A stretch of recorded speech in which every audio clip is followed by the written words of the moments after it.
வணக்கம் மக்களே, நான் உங்கள் ஆர்ஜே நவீனா. இன்னைக்கு பேரண்டிங் அப்படிங்கிறது எவ்வளோ முக்கியம் தான் பார்க்க போகிறோம். எந்த ஸ்டேஜில் பேரண்டிங் முக்கியம்னு நினைக்கிறீங்க?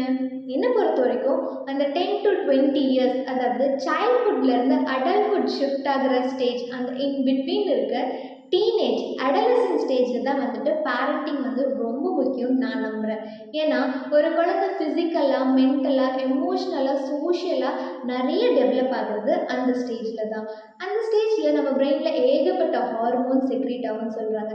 Let's keep the physical changes like puberty in girls and voice break in males aside and concentrate on emotional and mental changes.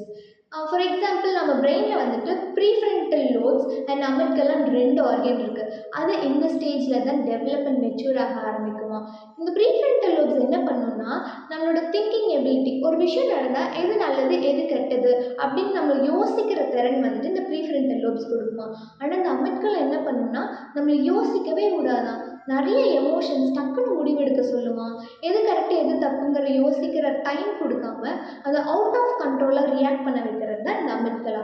அதனால தான் இந்த டீனேஜில் ஒரு குழந்தைக்கு நிறைய விஷயம் எக்ஸ்ப்ளோர் பண்ணணும்னு தோணும், நிறைய க்யூரியாசிட்டி இருக்கும், எது தப்பு எது கரெக்டுன்னு யோசிக்க தோணாது, ஆப்போசிட் ஜெண்டரோட நிறைய அட்ராக்ட் ஆவாங்க, அட்டாச்மெண்ட்ஸ் ரொம்ப பிடிக்கும், சம்டைம்ஸ் நிறைய ஸ்ட்ரெஸ் எடுத்துப்பாங்க, சுற்றி இருக்கவங்களோட கம்பேர் பண்ணிப்பாங்க, ஃபேமிலியோட நிறைய டைம் மேக் பண்ண மாட்டாங்க, ஃப்ரெண்ட்ஸ் நிறைய பேர் வேணும்னு நினைப்பாங்க, அண்ட் அவங்களோட லைஃபோட பர்பஸை தேடுவாங்க. இந்த மாதிரி நிறைய விஷயம் அவங்க பிரெயினில் வாட்டர் ஃபால் மாதிரி கொட்டிக்கிட்டே இருக்கும். இந்த டைமில் தான் வந்துட்டு பேரண்டிங் வந்து ரொம்ப பெரிய ரோல் ப்ளே பண்ண போகுது. You are going to explain to your child that இது மாதிரி எல்லா விஷயம் நடக்கிறது வந்துட்டு இட் இஸ் நார்மல்.